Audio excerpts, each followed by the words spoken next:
On that sweltering August night in 1974, the heat in Waco, Texas, seemed to press down on the asphalt like a silent blanket.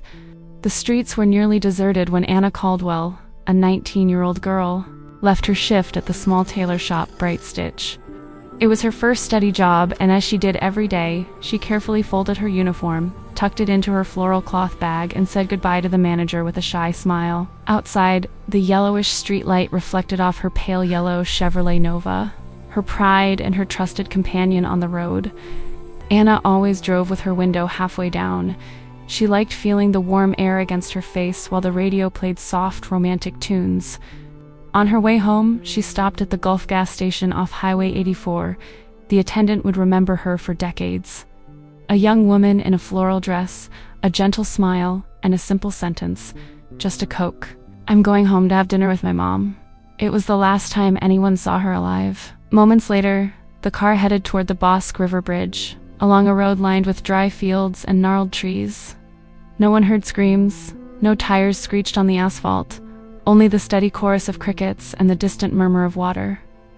Hours later, Ruth Caldwell, Anna's mother, sat at the dinner table, watching the clock stuck at 11:47. The food had gone cold. The house, once full of life, was now silent except for the hum of cicadas outside. When the sheriff's office finally picked up the call, Ruth's trembling voice whispered, "My daughter hasn't come home. Something's happened." By morning, the Chevrolet Nova was found a few miles outside town, parked unevenly, its rear wheels sunken in mud. The engine was cold, the keys still in the ignition. On the passenger seat sat an unopened Coca-Cola can, its surface beaded with condensation from the night's heat, and Anna's cloth purse, open, with coins, a small notebook, and a white handkerchief embroidered with the initials A.C. No signs of struggle, no scratches, just a suffocating sense of absence. Sheriff Wallace Ford was the first to arrive. A seasoned man, hardened by time, he took one look at the car and knew something was wrong. The footprints around it, muddied and uneven, showed two distinct sets, one small, one larger and heavier. The tracks ended near the riverbank. The current there was treacherous, and the smell of damp moss rose from the depths. Still, Ford hesitated to call it a crime. No blood, no body, no witnesses, just emptiness. As the sun rose over the Bosque River, the yellow paint of the car caught the light like a scar on the landscape. That still vehicle, with its untouched coke and silent engine, seemed to hold a secret the wind refused to carry away. In the days that followed, Waco buzzed with rumors and fear. Some said Anna had run off with a lover. Others whispered that the river had taken her. But Ruth Caldwell, in her tired heart, knew her daughter would never have left that car by choice. Anna's final drive ended there, on that quiet curve of road, under the August sun, with a Coke no one drank and a white handkerchief waiting to be noticed. From that moment on, the Caldwell mystery began, and for half a century, Waco would live under the shadow of the night when a girl smiled for the last time. The story of Anna Caldwell is only beginning, and what comes next will change everything you thought you knew about this case. So, subscribe to the channel, leave a like, and turn on notifications, because in the next chapters, secrets buried for nearly half a century will finally be revealed. It's worth staying to see what comes next. When the sun rose over the Bosque River on that humid morning of August 20th, 1974, the town of Waco awoke wrapped in whispers and unease. The disappearance of Anna Caldwell had spread like smoke through local radios and roadside cafes. Before 7 a.m., Sheriff Wallace Ford parked his old Plymouth patrol car near the bridge, the same spot where the yellow Chevrolet Nova had been found. He was not a man of many words, but the silence hanging over that road spoke louder than any report. The area around the vehicle was damp, crisscrossed with boot prints and tire tracks, none preserved.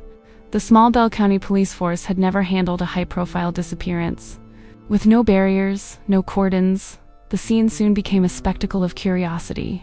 Farmers, volunteers, and onlookers from nearby towns gathered, each with their own theory about what had happened to the girl. The sound of boots in the mud, dogs sniffing without guidance, and truck engines idling echoed through the valley. Each step crushed another piece of truth that would never be recovered. Ford watched from a distance, arms crossed. The yellow paint of the Chevrolet Nova gleamed in the sunlight like an open wound. Inside, everything appeared untouched, but his eyes stopped on the white handkerchief embroidered a C lying on the seat, and something deep in his intuition stirred. He ordered it to be collected, but with no forensic team available, the task fell to a young deputy who placed it in a plain paper bag, the same kind used for receipts. The 8.15 a meter.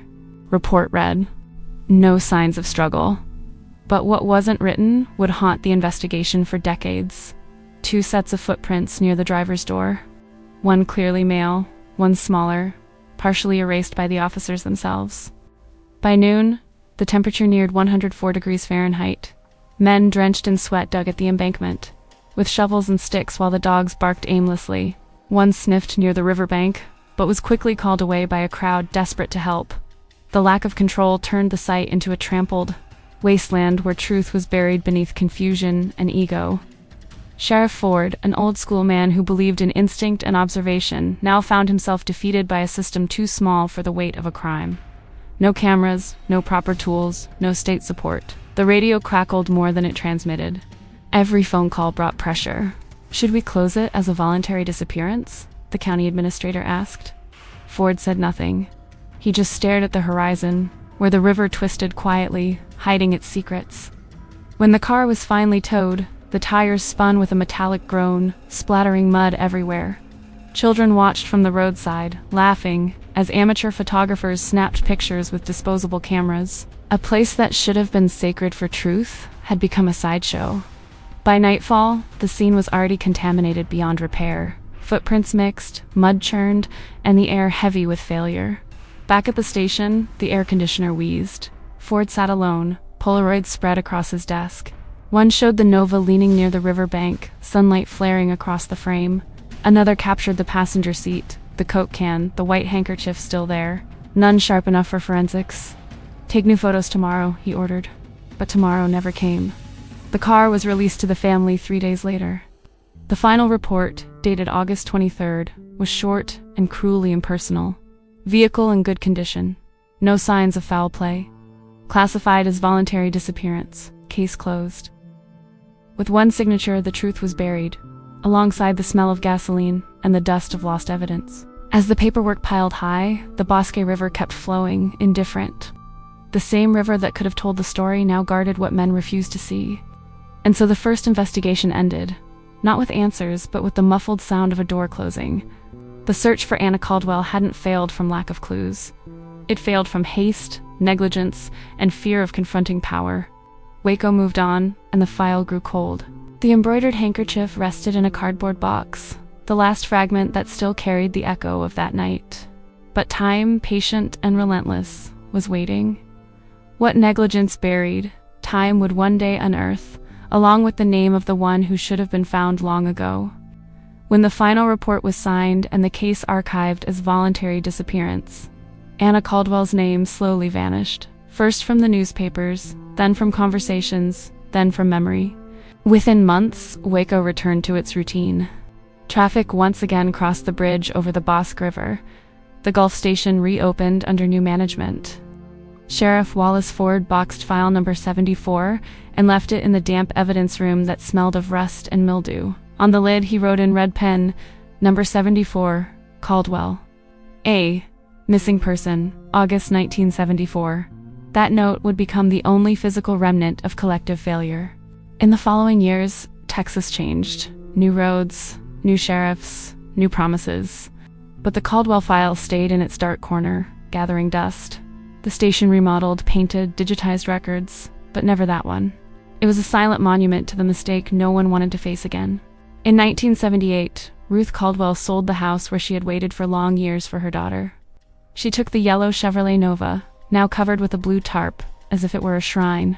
Neighbors said she often sat on her porch at dusk, staring toward the horizon, whispering, "She's still near the river." No one ever contradicted her. Each anniversary of the disappearance, the local paper printed a short line, "No updates on the Caldwell case." Right below it, news about a harvest fair or a fishing tournament. Over time, the case turned from tragedy to tavern story. That girl who ran off with some stranger. Her name dissolved into myth, a filler for the silence justice had left behind. By the 1980s, progress brought forgetfulness. Computers replaced paper. In the rush to modernize, hundreds of old cases were destroyed. File number 74 survived by accident, shoved onto a bottom shelf, its label faded, edges curling from humidity. Inside were the same 6 blurred Polaroids, the embroidered handkerchief, and a single strand of hair sealed in a yellowed plastic bag. Meanwhile, Pastor Raymond Hale prospered. Transferred to a larger parish, he became a beloved figure throughout the county, preaching purity and forgiveness with a soft voice and fatherly smile. No one in his flock knew that his name appeared quietly in the forgotten notes of a missing girl's file. Every Sunday, Hale quoted the Gospel of John, "And the truth shall set you free." Each time his voice trembled slightly, as if wrestling with a truth only he knew. By 1985, Ford had retired to a small farmhouse. He died that same year, haunted by one doubt he never spoke aloud. In his journal, found later by his son, there was only a single line about the Caldwell case.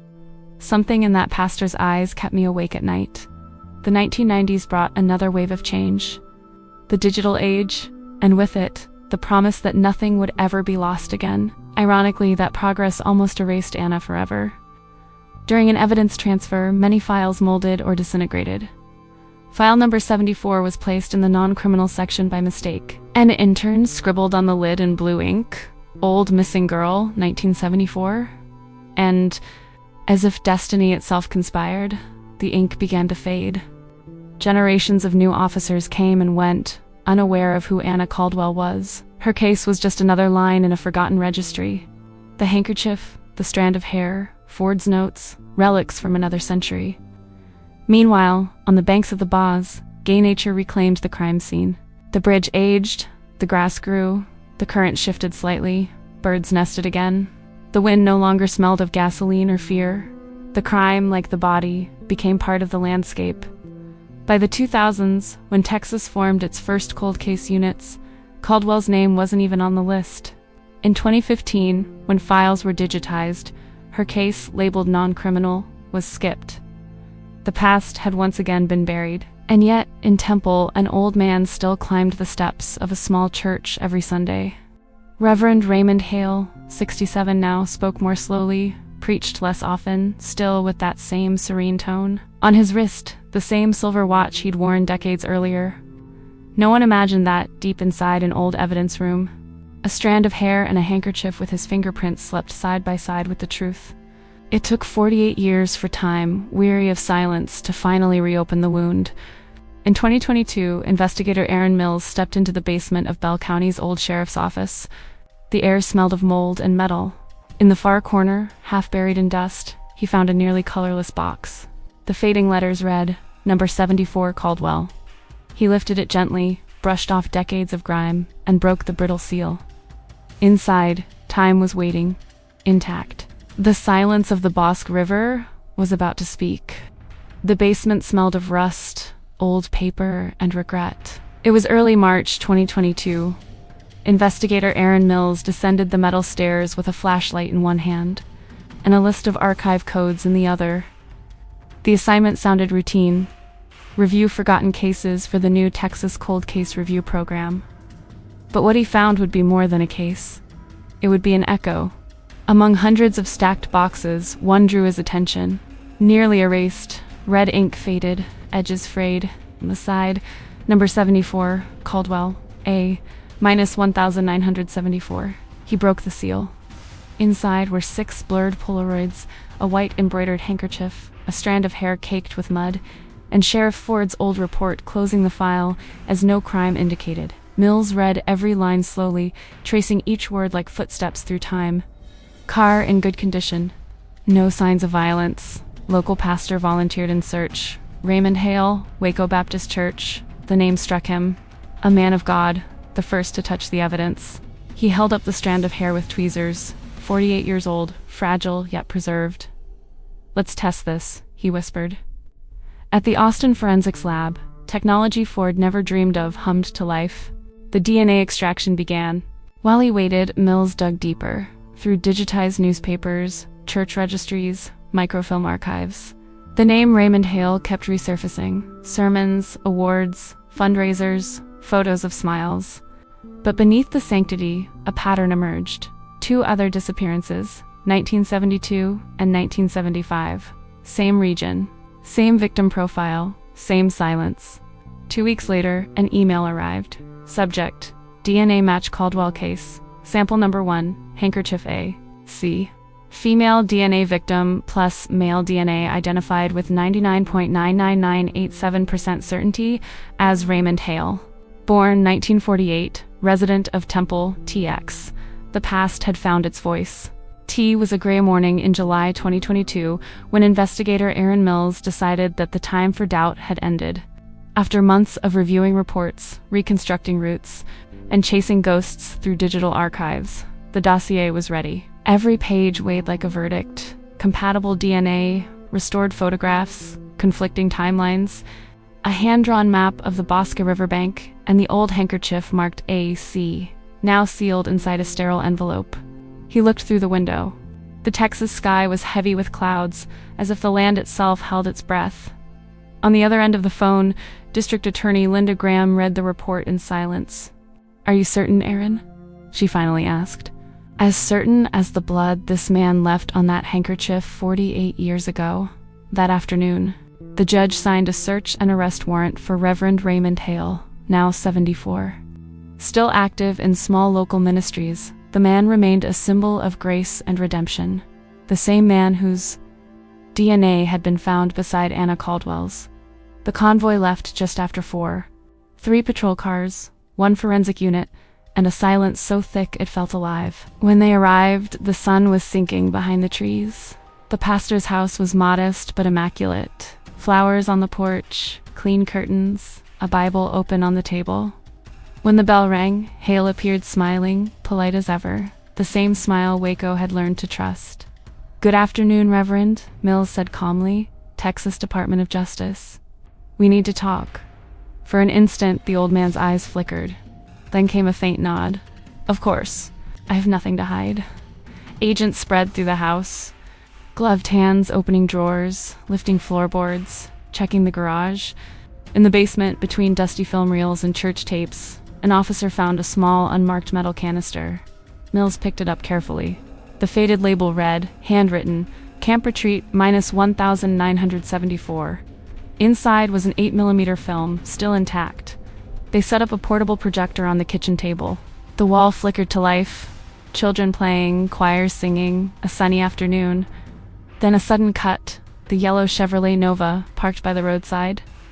A tall man in a white shirt steps into frame, sweat glistening on his face, the glint of a silver wristwatch. He opens the driver's door. Something falls to the ground. He looks directly at the camera before covering it with his hand. Silence. The room froze. The only sound was the projector's hum. Mills spoke softly. "Would you like to tell me why you filmed this?" Hale's breath came slow and shaky. His voice almost a whisper. She was walking away from the light. "I tried to save her soul. That was enough." Mills stepped forward, pulled the handcuffs from his belt, and said with quiet firmness, "Raymond Hale, you are under arrest for the murder of Anna Caldwell." The words thundered through the small house. Outside, parishioners gathered, some crying, some refusing to believe. Their pastor, the man who had baptized their children, was being led away in handcuffs. During the search, agents found a wooden box filled with notes dated 1974. Inside, a map of the Bosque River with red markings and a short inscription, "Where the river divides in two." The same phrase found in Ford's journal nearly 50 years earlier. 3 days later, the excavation began. Rain turned the ground to mud. The wind cut through the trees. At 6:43 p.m., a forensic technician shouted, "I found something." A gold chain, then fragments of fabric, then bone. Among them, folded neatly between stones, the handkerchief embroidered ASC. Tests confirmed the remains were Anna Caldwell's. The crime the river had hidden for half a century was now exposed. The next morning, headlines screamed across the nation. 1974 cold case solved. Pastor's arrest shocks Texas community. While cameras flashed and anchors debated faith and justice, Mills sat alone at his desk, staring at Anna's photo, a 19-year-old smile forever frozen in time. He closed the file gently and wrote the last line by hand. Case number 74, closed with truth and tears. Outside, the Bosca River flowed quietly, carrying away decades of silence. This time, its current bore justice. The dawn of July 18, 2022, felt different. Mist rose from the river like the earth exhaling after holding its breath too long. The excavation site was sealed, drones circling overhead, reporters kept at bay. The air smelled of rain and rust. Mills arrived early, the old Polaroid from 1974 in his hand, the one showing Hale standing near the yellow Nova. Nearly 5 decades later, he stood on the same patch of ground. "She's where the river splits," Hale had said during interrogation. "There, God washed her clean. But the river doesn't wash away sin, it only buries proof." The shovels bit into wet clay. Hours passed in silence until a technician knelt and lifted a worn shoe sole, the label still legible. Bright Stitch, the tailor shop where Anna had worked. Time stopped. Moments later came a white scrap of fabric, a metal button, and finally, the bones. Every inch uncovered was another heartbeat returned to the surface. Mills knelt beside the trench. Amid roots and stones lay a broken wristwatch. Slim and feminine, the same model her mother had described in 1974. A single brown hair still clung to the clasp. He exhaled softly. "It's her," he whispered. The site fell silent. Hats were removed, arms crossed. Nature itself seemed to pause. In Austin, the lab results confirmed what everyone already knew. DNA 99.999% matched to Ruth Caldwell, mother. When the phone rang, Ruth, now 83, didn't cry. She only breathed deeply and said, "I always knew she was there. I just needed someone to believe me." The autopsy was brutal in its clarity, blunt force trauma to the skull. Mud in the lungs, evidence that Anna had still been breathing when buried. Cause of death, asphyxiation and live burial. Mills read the report with trembling hands. He closed his eyes and saw it. The car. The prayer twisted into a whisper. The girl dragged unconscious toward the riverbank by the same man who led the morning search, quoting scripture. Days later, the trial began amid cameras, protesters, and disbelief. In the packed courtroom, Raymond Hale entered wearing an orange jumpsuit, head high, eyes calm, as if walking toward a pulpit. For decades, he had preached salvation. Now, his congregation sat in silence, staring at a man who had hidden hell behind a Bible. The prosecutor, Elizabeth Carr, opened without theatrics. On the table before her sat a wooden evidence box, the same one found in his basement. Inside, the map, the handkerchief, the photos, and the 8mm film, each item a scar of guilt. "For years," she said, turning to the jury, "this man preached redemption, but the only soul he tried to purify was that of a 19-year-old girl who never asked for salvation." Then came the film. The projector flickered, the image trembled. And once again, there he was, the young pastor, sweat on his brow, whispering, "God, forgive me." A wave of murmurs swept through the courtroom. The myth had collapsed. Next, Tommy Greer, the deputy from 1974, took the stand, frail but resolute. "I knew the pastor was at the scene before us," he said.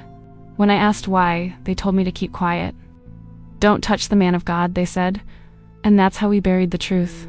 His testimony didn't just accuse a man, it condemned an entire era. When asked why he did it, Hale replied, serene as ever, "Because God wanted me to." She strayed from purity. "I brought her back." "Then you believe God told you to kill her?" Carr pressed. He smiled faintly. "No, he told me to free her." That sentence shattered the room. Even his loyal followers lowered their heads. In her closing statement, Carr's voice was steady. "The defendant believes he stands above the law, but divine justice does not absolve those who kill in its name. Today, human justice speaks for the voiceless." The jury deliberated barely 4 hours. Guilty, first-degree murder, life imprisonment without parole. When the sentence was read, Hale looked up at the crucifix on the wall. His lips moved in silent prayer. Then, to Mills in the audience, he said, "I gave her to him. You took her away." Mills didn't answer. Some monsters never repent. They just believe their lies. Outside, rain fell over the courthouse steps. Some parishioners wept. Others prayed. An old woman knelt and whispered, "May God judge him again, but may Anna finally rest." Hale was transferred to Huntsville prison that evening. No cameras, no statements, no hymns. His name vanished from church plaques and directories. The echo of his downfall lingered like the toll of a bell fading into storm clouds. Mills watched the convoy disappear down the road. The Texas sky burned red at dusk, the wind carrying the faint scent of rain over the Bosque River. He knew justice rarely brings peace, only closure. He used to preach that no one escapes God's eyes, he thought. Today he learned that no one escapes times. As the sun dipped, the church bells rang one last time for a man who claimed to serve the light and lived in darkness. Months passed. Texas returned to its rhythm, church bells at dusk, sunlight on the same old roads. Yet beneath the surface, something had changed. The Caldwell v. Hale case was no longer just a solved murder. It was a mirror. Headlines called it the case that made Texas look inward. News shows replayed Hale's calm face as he heard his verdict, serenity and horror entwined. The image became a symbol of a larger question. How many secrets does faith still hide? In the aftermath, the state launched the historical cold case review program, inspired by Mills's work. DNA labs received funding, old evidence rooms reopened, forgotten boxes saw daylight again. For the first time in decades, the phrase "no foul play suspected" stopped meaning we gave up. Mills refused interviews. He preferred silence to fame. Yet his quiet persistence became legend among young investigators. The man who opened box number 74 and freed a name from dust. Professors called his work the triumph of persistence over time. One morning, a letter arrived with no return address. Inside was a single photograph. The Bosque River, calm, dotted with floating flowers. On the back, a trembling hand had written, "Now she sleeps in peace." R.C. Ruth Caldwell had died 3 days earlier. She was buried beside a simple stone engraved with her daughter's name and the words, "The truth took 50 years." But it came. Her death closed the circle, mothers who never stopped waiting, and justice that finally listened. In Waco's churches, reactions were divided. Some chose silence. Others chose reflection. A new phrase began echoing from pulpits across Texas. Not every voice that speaks in God's name speaks with him. At Huntsville Prison, Raymond Hale lived out his remaining days in silence. He read the Bible but quoted little. In a brief interview, he said only, "I wasn't condemned for killing. I was condemned for believing too much." He died 2 years later in 2024 of natural causes. No family claimed his body. He was buried in an unmarked grave, plot 512B, no cross, no epitaph. Waco healed slowly. The old Central Baptist Church, once Hale's temple, was closed permanently. It is now a small memorial dedicated to victims of unsolved cases. At its center stands a plaque bearing the names Anna Caldwell, Linda Parson, and Carol Reeves, 3 young women lost within the same stretch of road, now resting under the same sky. Aaron Mills attended the memorial's opening. The wind moved gently through the trees. Distant bells rang. Birds sang. He stood before Anna's restored photograph, black and white, smiling.